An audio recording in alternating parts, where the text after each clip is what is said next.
ചിലര് ഭക്ഷണം കഴിക്കുമ്പോ ഇടത് കൈകൊണ്ട് വെള്ളം എടുത്തിട്ട് വലത് കൈകൊണ്ട് താങ്ങിയിട്ട് കുടിക്കും. അങ്ങനാണല്ലോ. എങ്കിൽ എന്റെ പ്രിയമുള്ള സഹോദരങ്ങളെ, വെള്ളം കുടിക്കേണ്ടത് ഭക്ഷണം കഴിക്കുന്നതിന് മുമ്പാണോ ശേഷമാണോ? എപ്പോഴാ വെള്ളം കുടിക്കേണ്ടത്? ഭക്ഷണം കഴിക്കുന്നതിന് മുമ്പ് വെള്ളം കുടിക്കലാണോ സുന്നത്ത്? ഭക്ഷണം കഴിച്ചതിന് ശേഷം വെള്ളം കുടിക്കലാണോ സുന്നത്ത്? എപ്പം കുടിക്കലാ സുന്നത്ത്? പറ മനുഷ്യന്മാരെ, എപ്പം കുടിക്കല? ഭക്ഷണത്തിന് മുമ്പാണോ ശേഷമാണോ? മുമ്പാണോ ശേഷമാണോ? എവിടെങ്കിലും ഒന്നി നിൽക്കി, രണ്ടും കൂടെ പറഞ്ഞ എനിക്ക് തിരിയില്ല. ഭക്ഷണത്തിന് മുമ്പാണോ വെള്ളം കുടിക്കേണ്ടത്, ശേഷമാണോ വെള്ളം കുടിക്കേണ്ടത്? മുമ്പ് അല്ലെങ്കിൽ ശേഷം? ശരി, മുമ്പോ ശേഷമോ ആവട്ടെ. എന്റെ പ്രിയമുള്ള സഹോദരങ്ങളെ, ഒന്നുകിൽ വെള്ളം കുടിക്കേണ്ടത് ഭക്ഷണത്തിന് മുമ്പ്, അല്ലെങ്കിൽ ഭക്ഷണത്തിന് ശേഷം വെള്ളം കുടിക്കലാണ് നല്ലത്. അല്ലാഹു ഈമാൻ നൽകി അനുഗ്രഹിക്കുമാറാകട്ടെ. അപ്പൊ പിന്നെ ഇടയിൽ കുടിക്കാൻ തൊണ്ടേ കുരുങ്ങിയാ പിന്നെ കുടിക്കണം, പിന്നെ അത് അറുപത്തിന്റെ ഘട്ടമല്ല. അല്ല, നിന്നോട് ആരാ പഠിപ്പിച്ചു തന്നത്? വെള്ളം കുടിക്കുന്ന സമയം ഇടത് കൈകൊണ്ട് വെള്ളം എടുത്തിട്ട് വലത് കൈകൊണ്ട് താങ്ങി കുടിക്കണമെന്ന് ആരാ പഠിപ്പിച്ചത്? അതെവിടെ നിന്ന് കിട്ടിയ സമ്പ്രദായം? ആ സമ്പ്രദായം എവിടെ നിന്ന് കിട്ടിയ? ഫാഷൻ ആയിട്ടാ. പക്ഷെ നോക്ക്, ആരെങ്കിലും കാണുന്നുണ്ടെങ്കിൽ പൊക്കിയിട്ടൊരു താങ്ങല്. എന്റെ പ്രിയമുള്ള സഹോദരങ്ങളെ, എന്റെ പ്രിയം, ഇത് വലത് കൈ കൊണ്ട് വെള്ളം കുടിച്ച് ആരെങ്കിലും തല്ലൂ? ഭക്ഷണം കഴിച്ചുകൊണ്ടിരിക്കുന്ന സമയത്ത് നീ കഴിക്കുമ്പോ ആ വെള്ളത്തിന്റെ പിടിച്ച അത് വേസ്റ്റ് ആയി പോകും. എന്റെ കയ്യിലിരിക്കണ ചോറ് പതിലെത്തിരി പറ്റിയെന്ന് പറഞ്ഞാൽ എന്താ സംഭവിക്കുക? വലത് കൈ കൊണ്ട് തന്നെ വെള്ളം കുടിക്കണം. എന്റെ പ്രിയമുള്ള സഹോദരങ്ങളിന് പറ്റാത്തൊരവസ്ഥ വരുമ്പോഴാണ് മറ്റതിനെ കുറിച്ച് ചിന്തിക്കുന്നത്. അതുകൊണ്ട് അള്ളാഹുവിന്റെ പ്രവാചകൻ സല്ലല്ലാഹു അലൈഹി വസല്ലമ തങ്ങൾ പറഞ്ഞു, വെള്ളം കുടിക്കുന്നത് ഇടത് കൈ കൊണ്ട് വെള്ളം കുടിച്ചാൽ ഈ ലോകത്തുള്ള സർവ്വ ചരാചരങ്ങളും നിന്നെ ശപിക്കുമെന്ന് നബി മുഹമ്മദ് മുസ്തഫ സല്ലല്ലാഹു അലൈഹി വസല്ലം. രണ്ട് എന്റെ പ്രിയമുള്ള സഹോദരങ്ങളെ, നമുക്കൊരു ഹോബിയുണ്ട്. എന്തേ ഹോബി? പടച്ചവനെ, വെള്ളം കുടിക്കുമ്പോഴും ഭക്ഷണം കഴിക്കുമ്പോഴും ഒരിത്തിരി, ഇപ്പൊ വെള്ളം കുടിക്കുമ്പോൾ ഒരല്പം ബാക്കി വെക്കുക. മൊത്തം കുടിച്ച ആർത്തിയാന്ന് വിചാരിക്കും. എല്ലാവരും ഒരല്പം ബർക്കത്തിന് വേണ്ടി വെക്കുന്നത് പോലെ ഭക്ഷണം കിട്ടിക്കഴിഞ്ഞാൽ, വെള്ളം കിട്ടിക്കഴിഞ്ഞാൽ ഒരല്പം അവിടെ മാറ്റി വെക്കുന്ന ഒരു സ്വഭാവം. കടയിൽ പോയി ചായ മേടിച്ചു, അവസാനം ഒരിത്തിരി ബാക്കി വെച്ചിട്ടേ പോകത്തുള്ളൂ. തിന്നാൻ പിടിച്ചിരുത്തി ഭക്ഷണം കഴിച്ചു, ഒരു ഇൽപ്പം അവിടെ വെച്ചിട്ട് പോകും. എന്റെ പ്രിയമുള്ള സഹോദരങ്ങളെ, വല്ലാത്തതാ. എന്റെ പ്രിയമുള്ള സഹോദരങ്ങളെ, അള്ളാഹുവിന്റെ പ്രവാചകൻ സല്ലല്ലാഹു അലൈഹി വസല്ലമ തങ്ങൾ പറഞ്ഞു, കഴിക്കാൻ ഭക്ഷണം വാങ്ങിയിട്ട് അതിൽ ബാക്കി വെച്ചിട്ട് പോയാൽ അള്ളാഹുവേ ഈ ലോകത്തുള്ള സർവ്വതും നിന്നെ ശപിക്കുമെന്ന് നബി മുഹമ്മദ് മുസ്തഫ. നബി മുഹമ്മദ് മുസ്തഫ. അപ്പൊ അതുകൊണ്ടല്ലേ ഇപ്പൊ ചിലപ്പം ഒരുപാട്, ഇപ്പൊ ഞാൻ അങ്ങനെ പറയാറുണ്ട്, എല്ലാവരും നിങ്ങളുടെ വീട്ടിൽ വിരുന്നുകാർ വന്നാൽ നിങ്ങൾ ഭക്ഷണം വിളമ്പി കൊടുക്കരുത്. നമ്മുടെ വീട്ടിൽ വിരുന്നുകാരൻ വന്നാൽ എല്ലാം എടുത്തവന്റെ മുന്നിൽ വെച്ചിട്ട് പറയണം, ഇത് നിന്റെ വീട്, നിനക്ക് ഇഷ്ടമുള്ളത് കഴിച്ചു. നമ്മൾ എന്താ ചെയ്യേണ്ടത്? ഒരു മാന്യത എന്ന് പറഞ്ഞാൽ, വീട്ടിലൊരു വിരുന്നുകാരൻ വന്നു, ഭക്ഷണം എടുത്തു വെച്ചിട്ട് പറയണം, ഇതെല്ലാം നിനക്കുള്ളതാ. ഒന്നീ നീ വിളമ്പി കൊടുക്കുമ്പോ ഒന്നീ കൂടും, അല്ലെങ്കിൽ കുറയും. ഒന്നുകിൽ കൂടുതൽ കൊടുക്കും, അല്ലെങ്കിൽ കുറവ് കൊടുക്കും. കുറഞ്ഞു പോയാൽ അവന്റെ മനസ്സിന്റെ ഉള്ളിൽ നിന്നോട് പ്രയാസം തോന്നും, കൂടിപ്പോയാലും അള്ളാഹുവെ പ്രയാസം. അതുകൊണ്ട് എന്ത് ചെയ്യണം? ഭക്ഷണം വീട്ടിൽ വരുന്ന വിരുന്നുകാരന്റെ മുന്നിൽ വെച്ചു കൊടുത്തിട്ട് പറയണം, നിനക്ക് ഇഷ്ടമുള്ളതുപോലെ തിന്നോ, ഇത് നിന്റെ സ്വന്തം വീടെന്ന് പറഞ്ഞു കൊടുക്കണം. അല്ലാതെ വാരിക്കോരി ഇട്ടിട്ട് അവനെ ബുദ്ധിമുട്ടിക്കരുത്. അള്ളാഹു നമുക്ക് ഈമാൻ നൽകി അനുഗ്രഹിക്കുമാറാകട്ടെ. ഇങ്ങോട്ട് നോക്ക്, മൂന്നാമത്തെ ഒരു ഗുണമുണ്ട് എന്റെ പ്രിയമുള്ള സഹോദരങ്ങളെ. തിന്നുന്ന പാത്രത്തിൽ തന്നെ വേസ്റ്റ് വെക്കുന്ന ഒരു സ്വഭാവം നമ്മളിൽ പലർക്കുണ്ട്. തിന്നുന്ന പാത്രത്തിൽ വേസ്റ്റ് വെക്കും, താഴെ വെക്കൂല. തിന്നുന്ന പാത്രത്തിന്റെ സൈഡിൽ എല്ല് കടിച്ചിട്ട് അവിടെ വെക്കും, മീന്റെ മുള്ള അവിടെ വെക്കും, എല്ലാം വാരി വാരി സൈഡിൽ വെക്കും, ഇടയ്ക്ക് ഇങ്ങനെ വാരി തിന്നും. എന്റെ പ്രിയമുള്ളവരെ, നിനക്ക് ശാപം കിട്ടുമെന്ന് നബി മുഹമ്മദ് മുസ്തഫ. ഇപ്പൊ ഡൈനിങ് ടേബിളിന്റെ മുകളിൽ ഇത്തിരി വാരിയിട്ടെന്ന് പറഞ്ഞിട്ട് കുഴപ്പമൊന്നുമില്ല, എന്തായാലും നിന്റെ ഭാര്യ തുടയ്ക്കും. നമ്മൾ ഭക്ഷണം കഴിക്കുന്ന സ്ഥലം നമ്മുടെ ഭാര്യ വേസ്റ്റ് ബോക്സ് ഇല്ലെങ്കിൽ നീ ഇടണം. എന്റെ പ്രിയമുള്ള സഹോദരങ്ങളെ, തിന്നുന്ന പാത്രത്തിൽ തന്നെ നിന്റെ വേസ്റ്റ് വെക്കല്ലേ, നിന്റെ വേസ്റ്റ് വെക്കല്ലേ. അള്ളാഹുവേ, നിനക്ക് ശാപം കിട്ടുമെന്ന് നബി മുഹമ്മദ് മുസ്തഫ സല്ലല്ലാഹു അലൈഹി വസല്ലം. പിന്നെ പലരും കയ്യിൽ വെച്ചിട്ടാ തിന്നണ. കല്യാണ വീട്ടിൽ പോയിട്ട് വെട്ടി വെട്ടി വെട്ടി നിന്ന് തിന്നുന്നവനോട് ഇത് വല്ലതും പറഞ്ഞിട്ട് കാര്യമുണ്ടോ? കല്യാണ വീട്ടിൽ പോയി സ്വന്തമായിട്ട് വിളമ്പ് കൈ വെച്ചിട്ട്, ആഹാരം ശരീരത്ത് വെച്ചിട്ട് കഴിക്കല്ലേ, നിനക്ക് അല്ലാഹു ദാരിദ്ര്യം തരുമെന്ന് നബി മുഹമ്മദ് മുസ്തഫ. ഭക്ഷണം ശരീരത്ത് വെച്ചിട്ട് കൈ വെച്ചിട്ട് തിന്നരുത്, മടി വെച്ചിട്ട് തിന്നരുത്. ഒന്നീ തറയിൽ വെച്ചിട്ട് അല്ലെങ്കിൽ ഡെസ്കിന്റെ മുകളിൽ വെച്ചിട്ട് ശരീരത്ത് വെച്ചിട്ട് ഭക്ഷണം വാരി തിന്നരുത്. അള്ളാഹു നിനക്ക് ദാരിദ്ര്യം തരുമെന്ന് നബി മുഹമ്മദ് മുസ്തഫ സല്ലല്ലാഹു അലൈഹി വസല്ലമ തങ്ങൾ പറഞ്ഞു തരുമ്പോൾ, എന്റെ പ്രിയമുള്ളവരെ, ഞാൻ പറഞ്ഞ ഈ 3 സുന്നത്തുകൾ നിനക്കൊന്ന് ഹയാത്താക്കാൻ കഴിയുമോ? ഈ പറയുന്ന 3 സുന്നത്തുകൾ ഇത് നിസാരമായി തള്ളിക്കളയുന്നവരാണല്ലോ. എങ്കിലും നിന്റെ ജീവിതത്തിലൊന്ന് സൂക്ഷിക്കാൻ കഴിയുമോ? അല്ലാഹു നിനക്ക് തരുന്ന പ്രതിഫലം എന്തെന്നറിയുമോ? അല്ലാഹുവിന്റെ പ്രവാചകൻ പറയുകയാ, മൻ ഹാഫദ അലാ സുന്നതി അക്റമഹുല്ലാഹു ബി അർബഅതി ഹിസാൽ. ഏതെങ്കിലും ഒരു മനുഷ്യന് അല്ലാഹുവിന്റെ പ്രവാചകന്റെ ഒരു സുന്നത്തെങ്ങാനും ജീവിതത്തിൽ ഹയാത്താക്കിയ അല്ലാഹു അവന് 4 പ്രതിഫലം കൊടുക്കും. ഈ ദുനിയാവിൽ വെച്ച് തന്നെ അല്ലാഹു നിനക്ക് 4 പ്രതിഫലം തരും.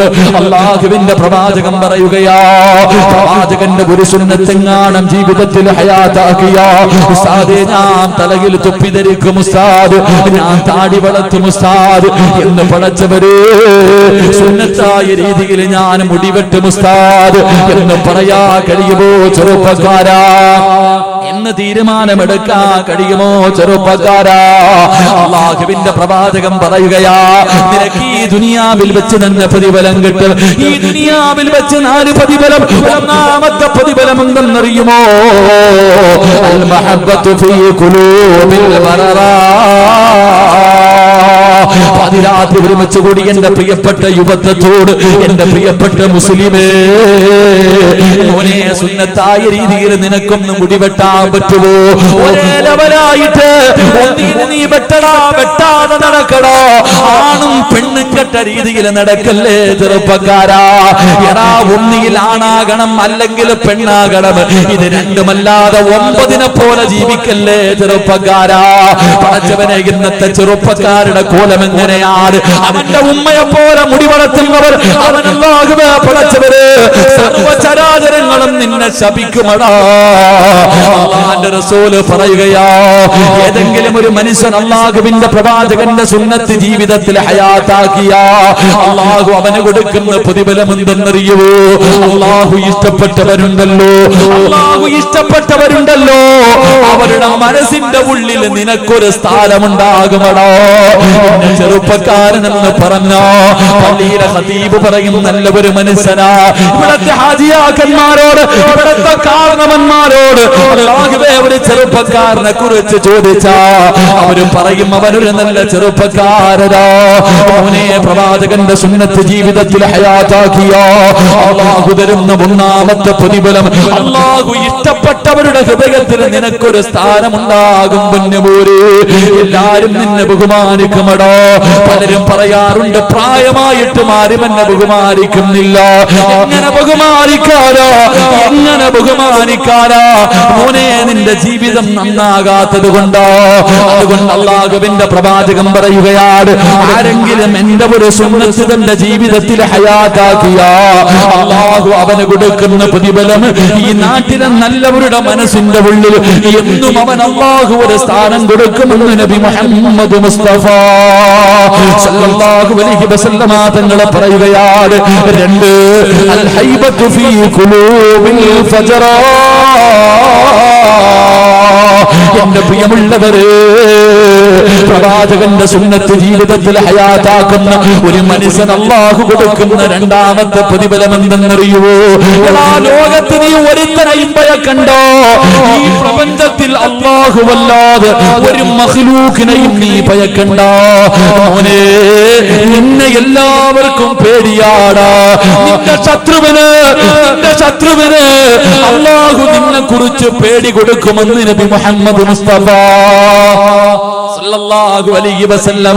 അല്ലാഹുവിന്റെ റസൂലിന്റെ സുന്നത്ത് ഹയാത്താക്കുന്നവൻ അവന്റെ ശത്രുവിന്റെ ഹൃദയത്തിൽ അല്ലാഹു പേടി കൊടുക്കും. നിന്നെ കാണുന്നതേ പേടിയാടാ,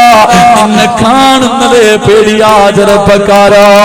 എന്റെ പ്രിയമുള്ളവരെ, രാജ്യമാര് ഭരിക്കട്ടെ, ആരെല്ലാം നമുക്കെതിരെ ഒറ്റക്കെട്ടാകട്ടെ, പ്രളയം പോലെ ശത്രുക്കൾ മുഴുവനും ഒറ്റക്കെട്ടായി വന്നാൽ പേടിയാടാ ചെറുപ്പക്കാരാ.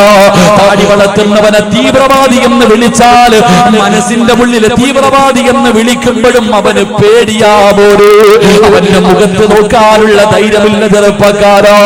എന്റെ പ്രിയപ്പെട്ട പൊന്നുമോരെ, മഹാനായ ഇബ്നു ആമിർ റളിയല്ലാഹു തആല അൻഹു യൂറോപ്പിന്റെ ഭരണാധികാരികൾ വിരുന്നിന് വിളിച്ചു.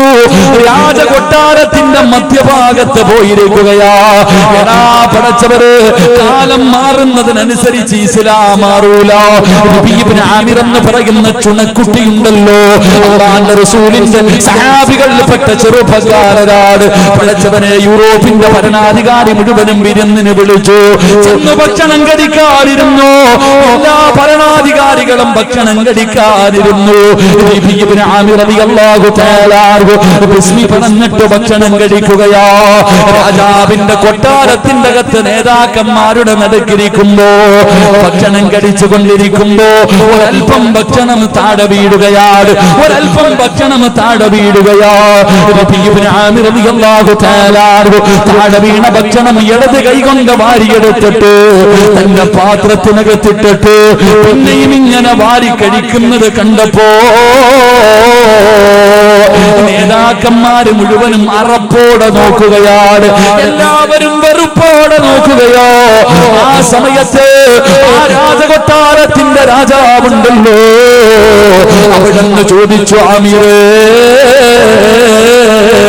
എന്തിനാടാ എച്ചിരി വാരി തിന്നുന്നത്? എന്തിനാ നീ ദാരിദ്ര്യം കാണിക്കുന്നത്? പട്ടിണിയൊക്കെ നിന്റെ മുഹമ്മദിന്റെ നാട്ടിലല്ലേ? നിന്റെ നേതാവിന്റെ മക്കയിലും മദീനയിലുമല്ലേ പട്ടിണി കിടക്കുന്നത്? ഈ ഇരിക്കുന്നത് മുഴുവനും നിനക്ക് തിന്നുന്നതിന് വേണ്ടിയല്ലേ? എന്തിനാ ആമിറെ വേസ്റ്റ് വാരി തിന്നുന്നത്? ഇബ്നു ആമിർ എന്ന ചെറുപ്പക്കാർ ചാടി എഴുന്നേറ്റ് തന്റെ ഉറയിൽ നിന്ന് വാള് വലിച്ചൂടിയിട്ട് രാജാക്കന്മാരുടെ കൊട്ടാരത്തിന്റെ നടുക്കിരുന്നിട്ട് ഭരണാധികാരിയുടെ നെഞ്ചത്തേക്ക് നീട്ടിയിട്ട്, എടാ പമ്പര വിട്ടി, നിനക്കൊക്കെ വേണ്ടി, ഈ വിട്ടികളായ നിനക്കൊക്കെ വേണ്ടി എന്റെ റസൂലുള്ളാഹിന്റെ ഒരു സുന്നത്ത് കളയാ എന്നെ കൊണ്ട് കടിയില്ലടാ എന്ന് പറഞ്ഞെങ്കില് അതാണ് ചെറുപ്പക്കാരാ ചങ്കൂറ്റ്. അതാണടാ ആണത്തം. ഈ ആണത്തം എവിടെ നിന്ന് കിട്ടിയതെന്നറിയുമോ? അല്ലാഹുവിന്റെ റസൂലിന്റെ സുന്നത്ത് ഹയാത്താക്കിയാൽ അവന്റെ ശത്രുവിന്റെ ഹൃദയത്തിൽ അല്ലാഹു പേടി കൊടുക്കുമെന്ന് നബി മുഹമ്മദ് മുസ്തഫ. നബി മുഹമ്മദ് മുസ്തഫ സല്ലല്ലാഹു അലൈഹി വസല്ലം. അതുകൊണ്ട് എത്ര പേര് ഒരുമിച്ചാലും നീ പേടിക്കണ്ട.